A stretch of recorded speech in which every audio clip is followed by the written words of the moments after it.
નમસ્કાર મિત્રો, world inbox academy પર આપ સૌનું હાર્દિક સ્વાગત છે। સ્પર્ધાત્મક પરીક્ષાઓની તૈયારી કરી સરકારી નોકરી મેળવવા માટે આપ સૌ મહેનત કરી રહ્યા છો અને આપ બધા જાણો છો કે અત્યારે જે કાંઈ પણ કોમ્પિટિટિવ એક્ઝામ્સના પ્રશ્નપત્રો નીકળે છે, કરંટ અફેર્સ એક ખૂબ જ અગત્યનો અને વિશાળ વ્યાપક વિષય બની રહ્યો છે। તાજેતરમાં જ પીએસઆઈની જે પરીક્ષા લેવામાં આવી, મુખ્ય પરીક્ષા, તેમાં જે 200 પ્રશ્નો એમસીક્યુ ઉપર આધારિત હતા, જે પૈકી 100 પ્રશ્નો ગાણિતિક બાબતો સાથે જોડાયેલા હતા અને 100 પ્રશ્નો જીએસમાં હતા। આ જીએસમાં આશરે 30 જેટલા પ્રશ્નો છે દોસ્તો, એ કરંટ અફેર્સ સાથે જોડાયેલા હતા, જે પૈકી આપણી આ લેક્ચર શ્રેણીમાંથી 27 પ્રશ્નોના જવાબો લાઇન ટુ લાઇન મળી આવેલા છે। એટલે આ લેક્ચર શ્રેણી જેમ પીએસઆઈમાં ગુજરાતભરના વિદ્યાર્થીઓને ખૂબ જ ઉપયોગી સાબિત થઈ છે, એવી જ રીતે આ લેક્ચર શ્રેણી આગામી સમયમાં પોલીસ કોન્સ્ટેબલ, સીસીઈ અને જીપીએસસી ક્લાસ 1-2 જેવી પરીક્ષાઓમાં પણ આપણને ખૂબ જ બેહદ ઉપયોગી સાબિત થશે।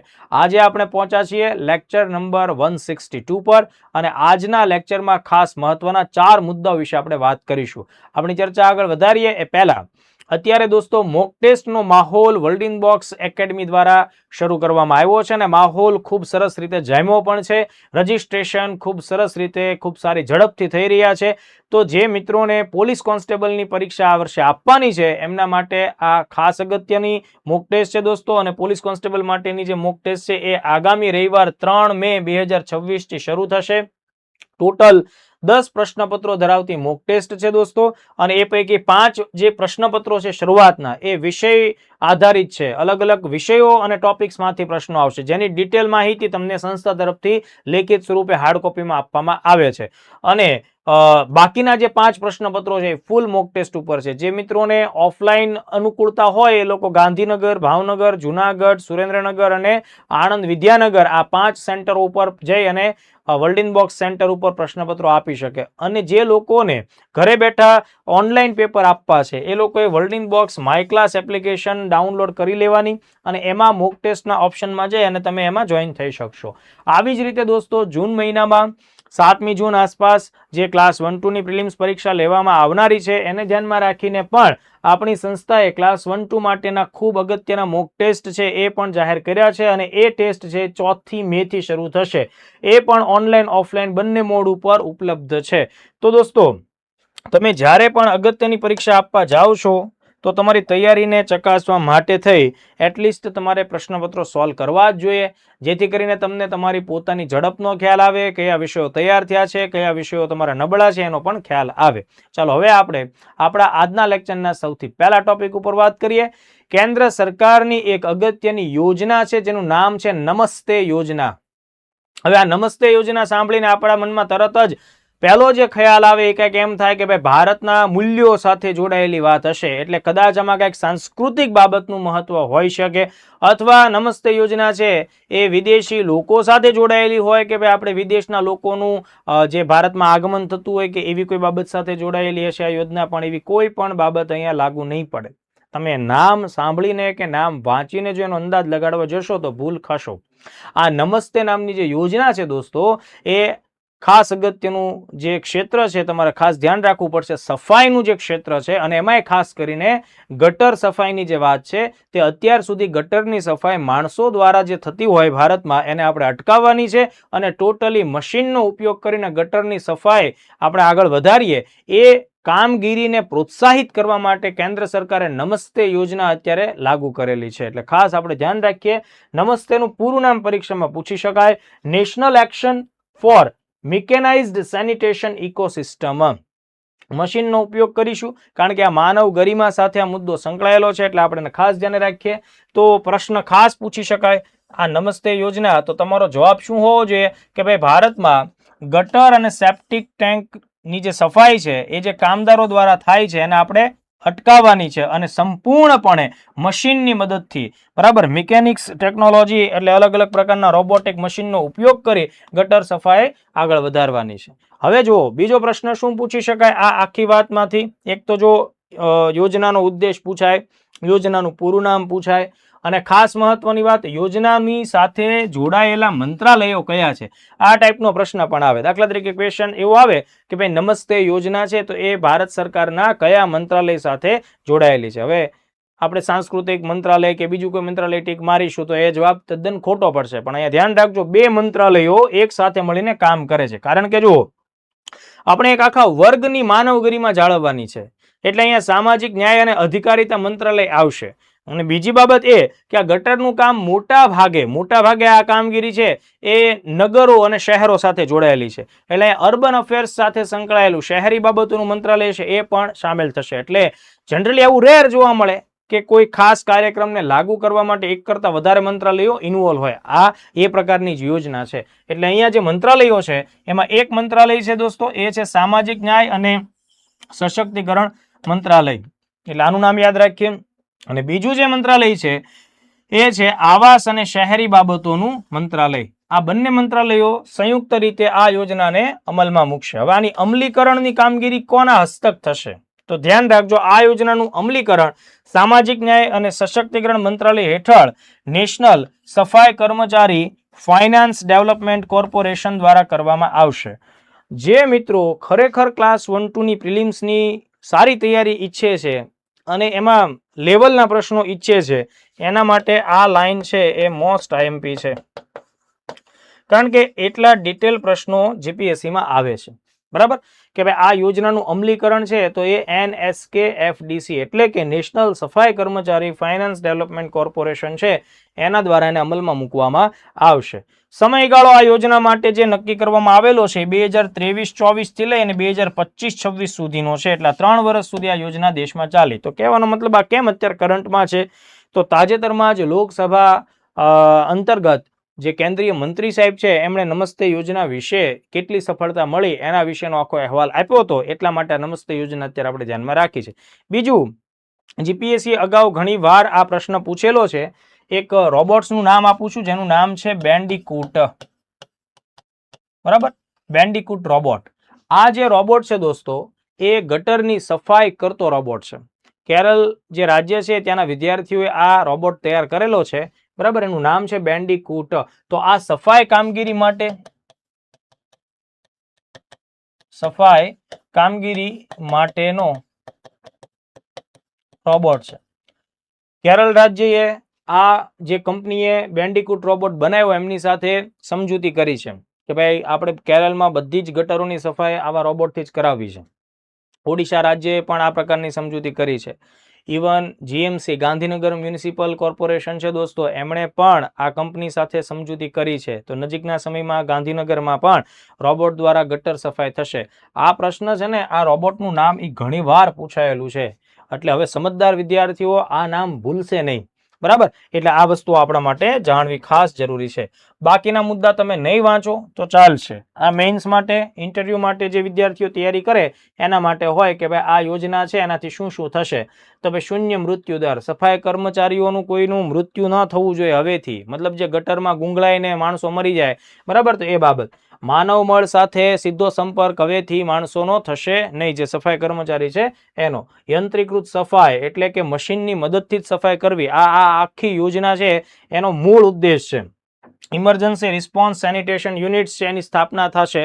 બરાબર, અને એનું અમલીકરણ થશે. તો આ બધા મુદ્દાઓ મેં તમને એટલે કીધા છે કે આમાંથી તમને જે પીડીએફ મળે એકાદી વારે જો તમારી નજર જાય, માની લો કે મેઇન્સ તમે લખો છો ને એમાં કોઈક આ ડેટાનો જરૂર પડે કે કેવી રીતે કામ કરે નમસ્તે યોજના ઉપર ટૂંક નોંધ લખવાની થાય, 2, 4, 5 માર્ક્સમાં તમે લખી શકો. હવે જુઓ, બીજો મુદ્દો ધ્યાને લઈએ. દેશની ખૂબ જ અગત્યની સંસ્થા છે NITI Aayog, national institution for transformation of India. બરાબર, નીતિ આયોગ બહુ જ મહત્વની સંસ્થા છે દોસ્તો. 2015 થી નીતિ આયોગ દેશમાં નીતિઓના નિર્માણમાં મહત્વની ભૂમિકા નિભાવે છે. થિંક ટેન્ક સ્વરૂપે ભારત સરકારને અને રાજ્ય સરકારોને મદદરૂપ થઈ રહી છે અને એ સહકારી સંઘવાદને આગળ વધારવા માટે આ સંસ્થા કામ કરે છે. તો તાજેતરમાં એટલે કે એપ્રિલ 2026માં નીતિ આયોગના સભ્યોમાં થોડીક ફેરબદલ થઈ છે. એટલે સ્વાભાવિક છે કે નીતિ આયોગમાં જ્યારે અગત્યના પદો ઉપર જૂના લોકોના સ્થાન ઉપર કોઈ નવા લોકો કે નવી નિમણૂક થાય ત્યારે ખાસ પ્રકારના સવાલ આવે. એટલે હું આ જે ટોપિક કરાવીશ એ આ તમારા માટે મોસ્ટ આઈએમપી મુદ્દો છે. બરાબર, તો કારણ શું? તો કે ભાઈ 25 એપ્રિલ 2026ના દિવસે નીતિ આયોગમાં થોડીક પુનર્રચના કરવામાં આવી છે અને એમાં સૌથી વધુ જે પરીક્ષામાં પૂછી શકાય એવું છે મોસ્ટ આઈએમપી જેને આપણે કહી શકીએ એમાં નીતિ આયોગના જે વાઇસ ચેરમેન છે એટલે કે ઉપાધ્યક્ષ, બરાબર, પ્રાઇમ મિનિસ્ટર હોય એ પોતે પદે અધ્યક્ષ હોય એટલે કે એક્સ ઓફિસિયો એ વ્યક્તિ નીતિ આયોગના ચેરમેન તરીકે કામ કરે. એટલે પ્રાઇમ મિનિસ્ટર તરીકે અત્યારે માનનીય શ્રી નરેન્દ્રભાઈ મોદી છે તો એ નીતિ આયોગના અધ્યક્ષ ગણાય. પણ એમના પછી સેકન્ડ રેન્ક ઉપર ઉપાધ્યક્ષ તરીકે તાજેતરમાં અશોક કુમાર લાહિરી, બરાબર, આમની નિમણૂક થઈ છે. આ જે તે સમયે વિધાનસભાના સભ્ય પણ રહી ચૂકેલા છે, પ્લસ ફાઇનાન્સના ક્ષેત્રમાં ખૂબ ઊંડું એમનું નોલેજ છે. ઓકે, તો અર્થશાસ્ત્રી છે, જાણીતા અર્થશાસ્ત્રી અશોક કુમાર લાહિરી, આ નામ ભૂલતા નહીં, આ પરીક્ષામાં ખાસ ઉપયોગી છે. એ કે લાહિરી આ રીતે પણ પૂછી શકાય, આખું નામ ન આપે તો એ કે લાહિરી ધ્યાને રાખવાનું, બરાબર. હવે એ કોનું સ્થાન લેશે એ પણ પરીક્ષામાં આપણે ધ્યાન રાખવું પડે, કારણ કે સવાલ એ રીતે પણ પૂછી શકાય કે તાજેતરમાં નીતિ આયોગમાં વાઇસ ચેરમેન તરીકે અશોક કુમાર લાહિરીએ કોનું સ્થાન પ્રાપ્ત કર્યું? સુમન બેરીનું. આ રીતે પણ સવાલ આવે. કદાચ આપણે શું વિચારીએ, આપણે એવા ભ્રમમાં રહી જઈએ કે આપણને અહીંયાથી જ સવાલ આવશે, બરાબર. અને આ તમે જે જાણો છો, જેનું તમારી પાસે નોલેજ છે, એ ક્વેશ્ચનમાં આવી ગયું એટલે વાર્તા થઈ ગઈ પૂરી, બરાબર. તો તમારે આ ધ્યાન રાખવું પડશે. સુમન બેરીનું સ્થાન એમણે પ્રાપ્ત કર્યું. અશોક લાહિરી ભારતના 12મા ક્રમાંકે મુખ્ય આર્થિક સલાહકાર રહી ચૂક્યા છે. આ જીપીએસસી વાળાઓએ ધ્યાન રાખવાનું છે કે ભાઈ તેમને મુખ્ય આર્થિક સલાહકાર તરીકેની ભૂમિકા નિભાવી છે. 15મા નાણાં પંચના એ સભ્ય હતા, અધ્યક્ષ નહોતા, યાદ રાખજો, સભ્ય હતા. અને ભૂતકાળમાં પશ્ચિમ બંગાળના ધારાસભ્ય બીજેપી માંથી હતા. તો આ રીતે તમારે થોડા મુદ્દાઓ ધ્યાને રાખવાના છે. તો Ashok Kumar Lahiri most IMP fact છે તમારા માટે આવનારી પોલીસ કોન્સ્ટેબલ ક્લાસ 1-2 એ પરીક્ષાઓ માટે. હવે જો ખાલી હું ઉપાધ્યક્ષની જ વાત કરીશ એવી રીતે નહીં, આપણે થોડાક મુદ્દાઓ જોઈ લઈએ, જેમ કે નીતિ આયોગના બાકીના બધા મુદ્દા પણ રિકોલ કરી લઈએ. સૌથી પહેલા નીતિ આયોગનું તમને પરીક્ષામાં પૂરું નામ પૂછી શકાય, national institution for transforming India. તો અહીંયા જે છે ને ઇન્સ્ટિટ્યુશન શબ્દ છે, આ ધ્યાન રાખવું, ઇન્સ્ટિટ્યૂટ નથી. એટલે બની શકે કે ઓપ્શનમાં આવી નાની નાની ભૂલોથી પણ આપણો એક અગત્યનો માર્ક્સ જાય, એવું ન બનવું જોઈએ. National institution for transforming India. હવે બીજી વાત, આ સંસ્થા ક્યારે રચાણી? તો કે 2015. પણ ભાઈ તારીખ યાદ રાખો, 1 જાન્યુઆરી 2015. બની શકે કે તમને 2015 આવડતું હોય પણ 1 જાન્યુઆરી ન ખ્યાલ હોય, એની લોકો આપી દે કે 1 એપ્રિલ 2015, 1 જુલાઈ 2015 કે 1 ઓક્ટોબર 2015. જનરલી એપ્રિલ, જુલાઈ અને ઓક્ટોબર એમાં મોટા ભાગે સરકાર નવી નિમણૂકો એની આસપાસના સમયમાં આપતી હોય. 1 જાન્યુઆરી 2015. હવે આ નીતિ આયોગ છે એ સરકારને મદદરૂપ થતી સંસ્થા છે જ. તો શું આના પહેલા કોઈ સંસ્થા હતી? યસ, પ્લાનિંગ કમિશન, યોજના પંચ, યોજના આયોગ અથવા આયોજન પંચ આવા તરીકે આપણે ઓળખતા. તો એને પ્લાનિંગ કમિશનનું સ્થાન ગ્રહણ કર્યું એટલે પ્લાનિંગ કમિશન કેન્સલ થયું, નીતિ આયોગ કાર્યરત થયું. હવે જુઓ, જે પ્રશ્ન વિદ્યાર્થીઓને વારંવાર પૂછાય છે અને જે પીએસઆઈમાં પણ પૂછાણો, બરાબર, ભૂતકાળમાં ઘણીવાર પૂછાણો કે ભાઈ આ આટલી મોટી થિંક ટેન્ક સમાન સરકારને મદદરૂપ થતી એક આખી ઇન્સ્ટિટ્યુશન તમે બનાવી, તો એનો કાયદાકીય દરજ્જો શું છે? તો જુઓ દોસ્તો, આ જે સંસ્થા છે એ કોઈ કાયદા હેઠળ રચાયેલી નથી, એટલે સ્ટેચ્યુટરી બોડી નથી. ભારત દેશના મહાન બંધારણમાં પણ તેનો કોઈ ઉલ્લેખ નથી, એટલે આ બંધારણીય સંસ્થા પણ નથી કે કોઈ કાયદા દ્વારા પણ રચાયેલી સંસ્થા નથી. તેની રચના એક્ઝિક્યુટિવ રિઝોલ્યુશન એટલે કે કારોબારીના આદેશ મુજબ થયેલું છે. એટલે કેન્દ્રીય મંત્રીમંડળના કારોબારી ઠરાવ અંતર્ગત આ સંસ્થા રચાયેલી છે. મોસ્ટ આઈએમપી બની શકે દોસ્તો કે તમને લોકોને તલાટી, સીસીઈ આવી મેઇન્સ જે આવે એ ગ્રુપ વાળી, બરાબર, એમાં આપે કે નીતિ આયોગ ઉપર નોંધ લખો, ટૂંક નોંધ લખો નીતિ આયોગ ઉપર. તો એટલીસ્ટ 50-60 શબ્દો તો એટલીસ્ટ તમને ખ્યાલ રહેવો જોઈએ, ત્યારે તમારે આ બધી બાબતો એમાં અચૂકપણે લખવાની છે, બરાબર. હવે બીજી વાત, આ નીતિ આયોગનો મુખ્ય ઉદ્દેશ શું? સરકારના થિંક ટેન્ક તરીકે ભૂમિકા નિભાવવી, બરાબર, સરકારને સલાહ આપવી, સસ્ટેનેબલ ડેવલપમેન્ટ ગોલ્સ, દેશના જે આર્થિક વિકાસ, સામાજિક વિકાસ, બરાબર, રાજ્યોની અંદર એક હેલ્ધી કોમ્પિટિશન થાય, ઓકે, દેશમાં સારામાં સારું ગુડ ગવર્નન્સ કેમ સ્થાપિત થાય એના માટે કામ કરે. હમણાં જ આપણે જે આપણા આગળના લેક્ચર સિરીઝમાં ભણ્યા છીએ, ફિસ્કલ હેલ્થ ઇન્ડેક્સ બહાર પાડ્યો હતો, અને અલગ અલગ રાજ્યોને રેન્કિંગ આપી હતી, બરાબર. તો સસ્ટેનેબલ ડેવલપમેન્ટ ગોલમાં કયું રાજ્ય કેટલું આગળ છે, આ બધા જ ઇન્ડેક્સ બહાર પાડે છે. એ બધું કામ આપણી આ સંસ્થા કરે. એટલે એક તો થિંક ટેન્ક તરીકે કામ કરવું, અને બીજી એક ખાસ વાત, સહકારી સંઘવાદ એટલે કે કોઓપરેટિવ ફેડરલિઝમને પ્રોત્સાહન આપવું. તો પ્રિલિમ્સ માટે આ બંને શબ્દો વિધાનોમાં આવી જાય એટલે એ ખાસ મહત્વના. મેઇન્સ લખો, આ બે શબ્દ વગર મેઇન્સનો જવાબ છે એ પીછા વગરના મોર સમાન છે. તમને એમ કહો સાહેબ એને ઢેલ કહી દી, તો એ ગધેડાઓ ઢેલ ન કહેવાય, એ મોરના પીછા ખરી ગયા જ કહેવાય. સમજમાં આવ્યું? એટલે આ બે શબ્દો જો તમે નીતિ આયોગને જ્યારે વર્ણન કરો મેઇન્સમાં ન લખો તો એ બહુ ખરાબ કામ થઈ ગયું કહેવાય. એટલે બે શબ્દો ખાસ લખવાનું. બોટમ અપ અભિગમ ઉપર કામ કરે છે. બોટમ અપનો મતલબ એમ થશે દોસ્તો, બોટમનો મતલબ શું થાય? નીચેનો લેયર, બરાબર. તો નીચેના લેવલથી સોલ્યુશન્સને એ શોધે છે, અને નીચેના લેવલથી એટલે કે રાજ્ય સ્તર ઉપરથી પ્રોત્સાહન આપી અને પ્રોબ્લેમ્સના સોલ્યુશન માટે કામ કરે છે. એટલે સહકારી સંઘવાદમાં રાજ્યોને પણ કેન્દ્રની સમકક્ષ એ સ્થાન આપવાનો પ્રયત્ન કરે છે. તો આ વાત આપણે ધ્યાને રાખીએ. હવે નાના નાના ક્વેશ્ચન જુઓ. ફોર એન એક્ઝામ્પલ, નીતિ આયોગમાં સભ્ય તરીકે કોણ હોય? આવા ક્વેશ્ચન્સ પ્રિલિમ્સ માટે અગત્યના.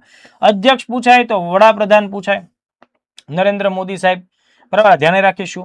અત્યારે વાઇસ ચેરમેન કોણ છે? અશોક કુમાર લાહિરી છે. ફૂલ ટાઈમ સભ્યો, કાયમી સભ્યોમાં કેટલાક લોકોના નામ આપણે યાદ રાખવા જ પડશે. અઘરા અને થોડા મતલબ હટકે ક્વેશ્ચન્સ આવે જે આપણને હેરાન કરવાના ઉદ્દેશથી બને તો હેરાન થઈ શકીએ. તો ફૂલ ટાઈમ મેમ્બરમાં અત્યારે નામ યાદ રાખજો. રાજીવ ગોબા, પ્રોફેસર કેવી રાજુ, પ્રોફેસર ગોવર્ધન દાસ, ડોક્ટર એમ શ્રીનિવાસ અને પ્રોફેસર અભય કરંડીકર. આ હમણાં એપ્રિલમાં એમની નિમણૂક થઈ. એટલે આ 5 નામ તમારે ભૂલવાના નથી. ઓકે, રાજીવ ગોબા, કેવી રાજુ, ગોવર્ધન દાસ ત્રીજું નામ, શ્રીનિવાસ એમ શ્રીનિવાસ ચોથું, અને 5મું નામ છે ડોક્ટર પ્રોફેસર અભય કરંડીકર. તો આ 5 નામ તમારે યાદ રાખવાના. એક્સ ઓફિશિયો સભ્ય એટલે કે કાયમ એના સભ્યો રહેતા હોય એવા કેવા? તો કેટલાક કેન્દ્રીય મંત્રી હોય, સામાન્ય રીતે ગૃહ, રક્ષા, નાણાં, એ બધા મંત્રીઓ એમાં સ્થાન ધરાવે છે. કેટલાક બિનકાયમી સભ્યો પણ હોય છે જેને જરૂરિયાત મુજબ સામેલ કરવામાં આવે. મોટાભાગે સંશોધકો કે પ્રોફેસરો હોય એ. મતલબ હું શું કહેવા માંગુ છું, આ વાત એવી રીતે આપણને કામ લાગે. નીતિ આયોગ વિશે નીચેના વિધાનો ચકાસો. 4 વિધાન આપે અને એમ લખે કે નીતિ આયોગમાં અંશકાલીન સમય માટેના સભ્યોની નિમણૂક કરવામાં આવતી હોય છે. અંશકાલીન એટલે કે પાર્ટ ટાઈમ, બરાબર. એટલે કે જે કાયમી ન હોય તેવા, એટલે કે જે બિનકાયમી કહેવાય એવા. તો એ આપણે કહેવાનું કે હા ભાઈ એવું હોય છે. ઓકે, જે પ્રકારના ટોપિક ઉપર કામ લેવાનું હોય તો એ ટાઈપના વ્યક્તિ જે હોય એને આપણે સામેલ કરીએ છીએ. તો આ મુદ્દા આપણને ખ્યાલ આવે છે. મતલબ નીતિ આયોગમાં કેવા સભ્યો હોય? તો કે સાહેબ ફૂલ ટાઈમ કાયમી સભ્યો હોય અને પાર્ટ ટાઈમની અંદર બિનકાયમી સભ્યો, બંને પ્રકારના સભ્યો હોય છે. આ પ્રકારનો થોડો જટિલ એમસીક્યુ થાય, મોટો એમસીક્યુ આપણને આવડવો જોઈએ. હવે મોસ્ટ એમપી ગવર્નિંગ કાઉન્સિલ છે નીતિ આયોગની, એમાં કોણ હોય? ખાસ ધ્યાન રાખજો, તમામ રાજ્યોના મુખ્યમંત્રીઓ, રાજ્યપાલો નહીં, તમામ રાજ્યોના મુખ્યમંત્રીઓ, સીએમ લોકો. જો અહીં ધ્યાન રાખજો, ભૂલ પડવાના ચાન્સ અહીંયા છે. નીતિ આયોગની ગવર્નિંગ કાઉન્સિલિંગમાં કોનો સમાવેશ થાય? તમામ રાજ્યોના મુખ્યમંત્રીઓ અને કેટલાક કેન્દ્ર શાસિત પ્રદેશોના લેફ્ટનન્ટ ગવર્નર્સ, એટલે જે એલજી ટાઈપના લોકો હોય, બરાબર. તો એનો સમાવેશ થાય, અને રાજ્યોના મુખ્યમંત્રીઓ. એ ઉપરાંત અત્યારે નીતિ આયોગના ચીફ એક્ઝિક્યુટિવ ઓફિસર જે અતિરિક્ત કાર્યભાર સંભાળે છે, શ્રીમતી નિધિ છિબ્બર. આ પણ ધ્યાન રાખવું. એટલે કે નીતિ આયોગ જે કાંઈ નિર્ણય લે એને લાગુ કરાવવા માટેની મુખ્ય જવાબદારી જે વ્યક્તિ ઉપર છે એ છે નિધિ છિબ્બર. તો આઈ થિંક આ તમને આખો મુદ્દો ક્લિયર થઈ ગયો હશે. તાજેતરમાં અશોક કુમાર લાહિરી નીતિ આયોગના જે વાઇસ ચેરમેન બન્યા, એને લઈને મેં તમને આખું નીતિ આયોગનું જેટલું પરીક્ષાલક્ષી અને પ્રિલિમ્સ પોઈન્ટ ઓફ વ્યૂ ખાસ જરૂરી છે બધા મુદ્દા સમજાવ્યા. હવે ત્રીજો મુદ્દો જોઈ લ્યો, વાઇલ્ડ લાઈફ કોરિડોર સાથે સંકળાયેલો છે. મને એવી પૂરી ખાતરી હતી કે ભાઈ આ પ્રશ્ન તો કદાચ પીએસઆઈમાં આવી જવો જોઈએ, પણ એ એટલે નથી આવ્યો કારણ કે એપ્રિલની જ ઘટના છે અને પરીક્ષા પણ એપ્રિલની હતી. પણ હું તમને અત્યારે ખાસ ખાતરીપૂર્વક કહું છું કે તમને કોન્સ્ટેબલમાં આ સવાલ નહીં મળે એવું નહીં થાય, મળશે. આ આપણી 1000% તમને ગેરંટી છે. તમે જોઈ લો સીસી કોન્સ્ટેબલ કે 1 to 3 માંથી એક એક્ઝામ ઉઠાવજો, તમને આ પ્રશ્ન મળવાનો છે, બરાબર. હવે પ્રશ્ન શું છે? Delhi Dehradun economic corridor express way, આના ઉપરથી સવાલ કંઈક આવવાનો છે. કેમ તો કે અહીંયા વાઇલ્ડ લાઈફ કોરિડોર બન્યો છે. જનરલી જુઓ દોસ્તો, હું તમને બેઝિક વસ્તુ પહેલા સમજાવી દઉં કે દિલ્હીથી દહેરાદૂનનું અંતર 213 કિલોમીટર છે. બરાબર. હવે આ 213 કિલોમીટરનું અંતર કાપવા માટે અત્યારે જે કંઈ મતલબ જેનો આખો ટેરેન જટિલ ટેરેન હતો એમાં 6 કલાક સુધીનો સમયગાળો લાગતો હતો. પણ સરકારે જે નવો એક્સપ્રેસ વે બનાવ્યો તો એ 6 કલાક ઘટી અને 2.5 કલાક જેટલો ટાઈમ થઈ ગયો. અને આ જે એક નવો રૂટ એ લોકોએ જે ડેવલપ કર્યો સરકારે, એમાં જંગલોમાંથી પસાર થતો 12 કિલોમીટરનો એક ખાસ કોરિડોર બનાવ્યો છે. બરાબર. તો જંગલોની વચ્ચે પરિવહનનું ઇન્ફ્રાસ્ટ્રક્ચર આખું બનાવ્યું છે, જેના લીધે આ વસ્તુ આ કામગીરી શક્ય બની છે. હવે એ મુદ્દાને લઈને ખાસ સવાલ આવશે, તો ધ્યાન રાખીએ. વડાપ્રધાન સાહેબે 14મી એપ્રિલ 2026 ના રોજ દિલ્હી દહેરાદૂન ઇકોનોમિક કોરિડોરનું ઉદ્ઘાટન કર્યું અને આ થવાથી એક વાઇલ્ડ લાઈફ કોરિડોર તૈયાર થયો અને ભારતનો અને એશિયાનો સૌથી લાંબો એલિવેટેડ વાઇલ્ડ લાઈફ કોરિડોર બન્યો છે. આની અંદર એનો સમાવેશ થયો. તો ભારતનો સૌથી લાંબો વાઇલ્ડ લાઈફ કોરિડોર બન્યો એટલા માટે મોસ્ટ આઈએમપી બને. તો એપ્રિલ 26ની ઘટના છે, તારીખ યાદ રાખવાની જરૂર નથી. કોરિડોરની લંબાઈ, વાઇલ્ડ લાઈફ કોરિડોર જે છે, વાઇલ્ડ લાઈફ એલિવેટેડ કોરિડોર, એની લંબાઈ 12 કિલોમીટર છે. આ મોસ્ટ આઈએમપી આંકડાકીય માહિતી આવી જશે. હમણાં પીએસઆઈમાં પ્રશ્ન પૂછ્યો ને કે ભાઈ ગુજરાત સરકારનું જે 2026-27નું જે બજેટ છે એ 2025-26ના બજેટ કરતા કેટલા ટકા વધારે છે? 10.20%. આ જો કે ઓલરેડી બનાવેલી વાત છે, પણ આ સ્પષ્ટ તીક્ષ્ણ આંકડો પૂછ્યો, કોઈ પ્રકારની દયા ભાવના રાખ્યા વગરનો સવાલ. તમને 10.20% આવડે તો તમારું માર્ક્સ મળે, otherwise student of the next year. ફરીથી આવો, બરાબર, ફરીથી તૈયારી કરો, ફરીથી રનિંગ કરો, ફરીથી પીએસઆઈના ફોર્મ ભરો અને પાછા પરીક્ષા દેવા આવો.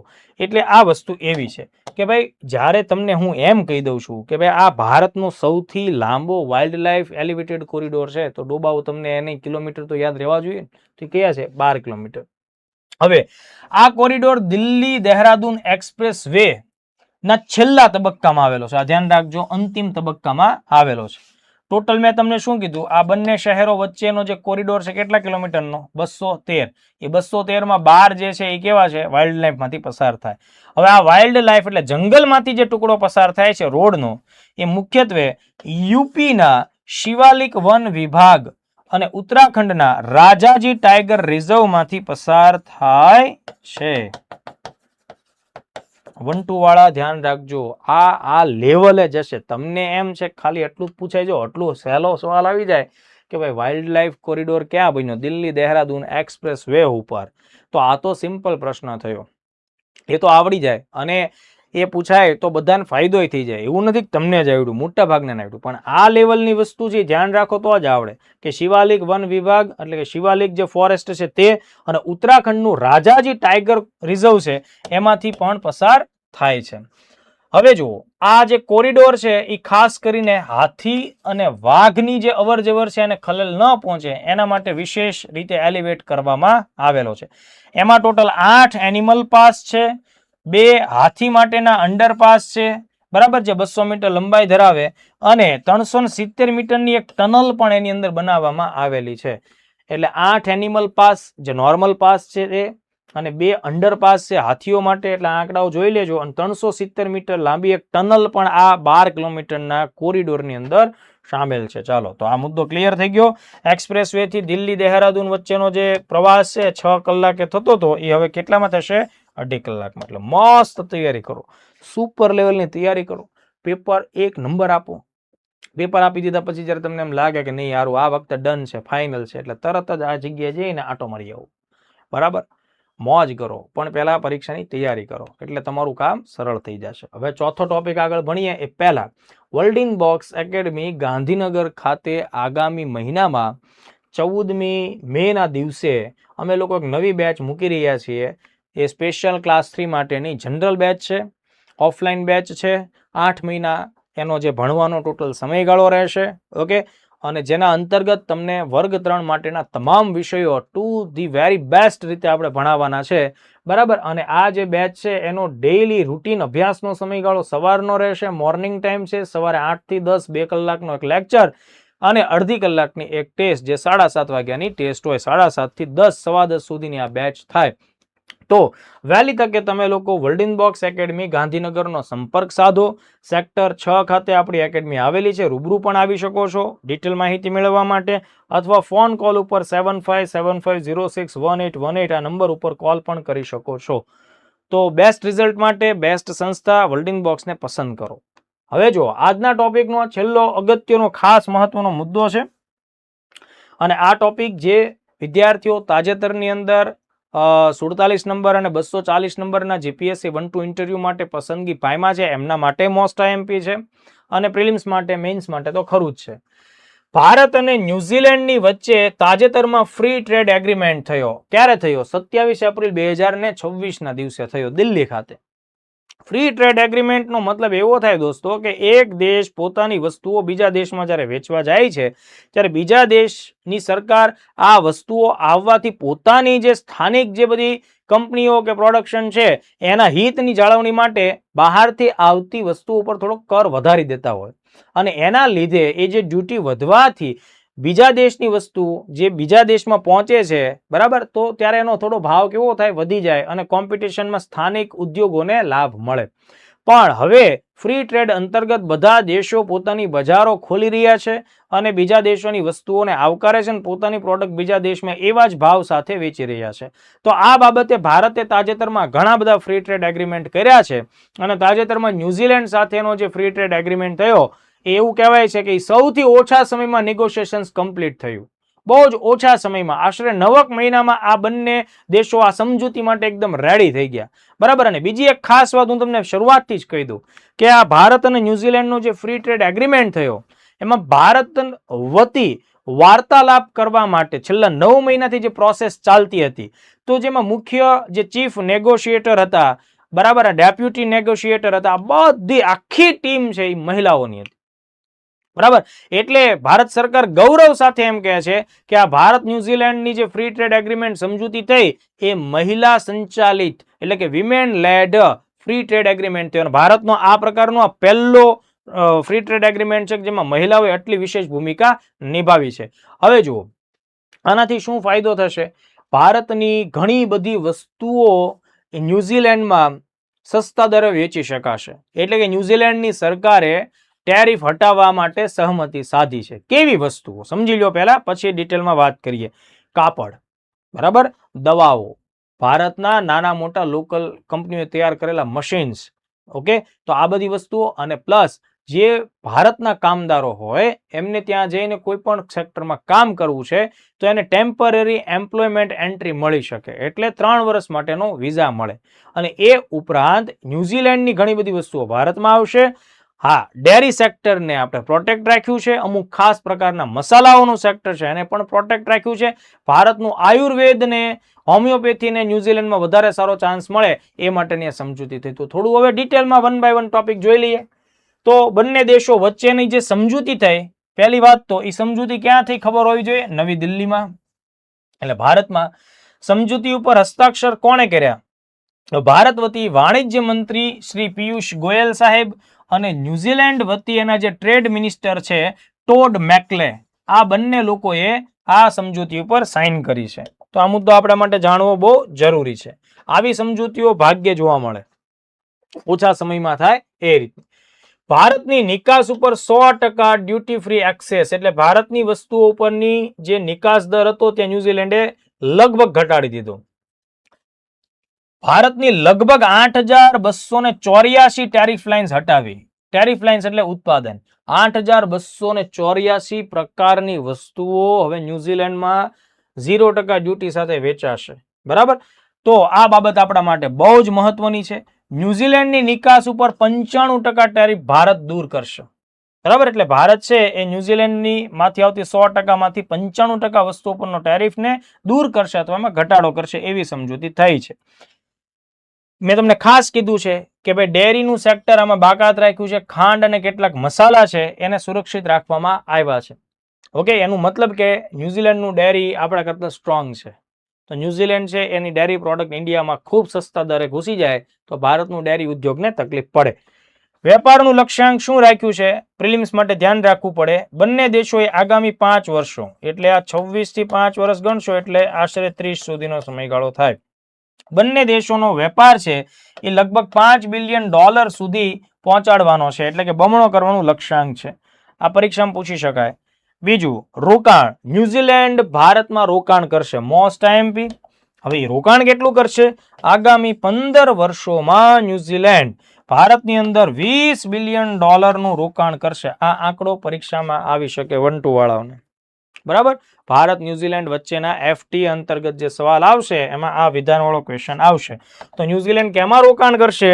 મેન્યુફેક્ચરિંગ ઉત્પાદનમાં, ઇન્ફ્રાસ્ટ્રક્ચર માળખાગત સુવિધાઓમાં, સેવા ક્ષેત્રમાં કરશે અને ઇનોવેશન નવીનીકરણના સેક્ટરમાં કરશે. સર્વિસ અને મોબિલિટીમાં શું વાત થઈ? ભારતમાંથી 5000 જેટલા ટેમ્પરરી એમ્પ્લોયમેન્ટ એન્ટ્રી એટલે કે TEE વિઝા ભારતના લોકોને મળશે. 3 વર્ષ સુધી એ લોકો ત્યાં સ્ટે કરી શકશે. બરાબર. એટલે ભારતમાંથી ટોટલ ન્યુઝીલેન્ડમાં 5000 લોકો જઈ શકશે. ન્યુઝીલેન્ડમાં 3 વર્ષ માટે એ રહી શકશે. પોતાનો કોઈ પણ કામ ધંધો રોજગાર ત્યાં કરી શકશે, નોકરી પણ મેળવી શકશે. એટલે આ બાબત ધ્યાને રાખીશું. બીજું મેં તમને જણાવ્યું કે આ FTA સૌથી ઓછા સમયમાં પૂરો થયેલો છે. સૌથી ઝડપી FTA તરીકે પણ ધ્યાન રાખવું પડે. વિમેન લેડ FTA કેમ કહેવાય છે એની મેં તમને લોકોને વાત કરી કે આ આખી સમજૂતીમાં ભારતની જે કઈ ટીમ હતી એમાં બધી મહિલાઓ જ હતી, એટલે આ ભારતનો સૌથી પહેલો વિમેન લેડ FTA પણ છે. આ પણ MCQ તરીકે આવી શકે. વસ્ત્રો. ભારતના વસ્ત્રો ન્યુઝીલેન્ડમાં એકદમ સસ્તા દરે વેચાશે. હવે એટલે વસ્ત્રો એટલે કે ટેક્સટાઇલ ઉદ્યોગ છે દોસ્તો, એને ખૂબ જ ફાયદો થશે. ખૂબ ફાયદો થશે. તમને જો યાદ હોય તો લગભગ મેં 1 કે 2 લેક્ચર પહેલા તમને વિશ્વ સૂત્ર નામની પહેલ ભણાવી છે. એ પણ કાપડ ઉદ્યોગ સાથે જ સંકળાયેલી છે. ઓકે, તો ભારતના વસ્ત્ર ઉદ્યોગને ખૂબ ફાયદો થશે. ભારતમાં બનતી દવાઓ છે ન્યુઝીલેન્ડમાં 0% ટેરિફ સાથે વેચાશે, એટલે ભારતની દવાનું જે સેક્ટર છે એને ન્યુઝીલેન્ડમાં બજાર વધારે માત્રામાં મળશે. એટલે જેટલી ફાર્માસ્યુટિકલ કંપનીઝ છે બધી ભારતની ન્યુઝીલેન્ડમાં સારો ધંધો કરી શકશે. એટલે કાપડ ઉદ્યોગ અને દવા ઉદ્યોગ, એ ઉપરાંત આયુષ સેક્ટર અંતર્ગત તમારે ધ્યાન રાખવું પડશે. આયુર્વેદ છે, યુનાની પદ્ધતિ છે, સિદ્ધ પદ્ધતિ છે, હોમિયોપેથી છે દોસ્તો, નેચરોપેથી છે. આ બધી જે સારવારની પદ્ધતિઓ છે એ હવે ન્યુઝીલેન્ડમાં વધારે સરળતાથી એક્સેસ મેળવી શકશે. એટલે ભારતના આ બધા પ્રકારના ફિલ્ડ સાથે સંકળાયેલા જે પ્રોફેશનલ્સ લોકો છે અને આ ફિલ્ડ સાથે સંકળાયેલી જે દવાઓ છે એ બધી ન્યુઝીલેન્ડમાં ઇઝીલી આગળ વધશે. એવી જ રીતે ન્યુઝીલેન્ડની માઓરી પરંપરા છે, જેમ આપણે આયુષ છે ને માઓરી, આ યાદ રાખો, માઓરી શબ્દ ન્યુઝીલેન્ડ સાથે જોડાયેલો છે, એ પણ ભારતમાં આગળ વધી શકશે. મશીનરી ન્યુઝીલેન્ડમાં ઇઝીલી એક્સેસ મેળવી શકશે. મસાલાઓ છે, ખાસ અમુક પ્રકારના મસાલાઓ છે એની ઉપરની ડ્યુટી પણ હટાવવામાં આવી છે, એટલે મસાલા સેક્ટરને પણ ફાયદો થશે, મશીનરીને ફાયદો થશે. કૃષિવાળો જે મુદ્દો મેં તમને કીધો છે એના ઉપર સરકારે થોડી બ્રેક મારેલી છે, બાકીના મુદ્દાઓમાં આપણને ફાયદો થયો છે. પ્રોફેશનલ જોબ્સ મેં હમણાં જણાવ્યું, 5000 લોકોને નોકરી મળશે, 3 વર્ષ લોકો ત્યાં સ્ટે કરશે અને 15 વર્ષમાં $20 બિલિયન નું કમિટમેન્ટ ન્યુઝીલેન્ડે આપણને આપ્યું છે. તો આઈ થિંક આ જે સમજૂતી થઈ એમાંથી 2 ધી પોઈન્ટ 7-8 મુદ્દાઓ એવા છે જે તમારી એક્ઝામમાં ખાસ ઉપયોગી સાબિત થશે. મિત્રો, આ આપણો જે લેક્ચર છે એ નિયમિત રીતે તમારે જોવાનો છે, એની સાથે જોડાયેલું રહેવાનું છે. વત્તા તમને જે કંઈ પણ પ્રકારના તમારા વ્યૂઝ હોય એ કમેન્ટ્સમાં અચૂક કહેવાના છે. તમારા મિત્રો સાથે પણ આ પ્રકારની કામગીરીને શેર કરવાની છે. નવા ટોપિક સાથે પાછા મળીએ. જય હિન્દ, જય ભારત.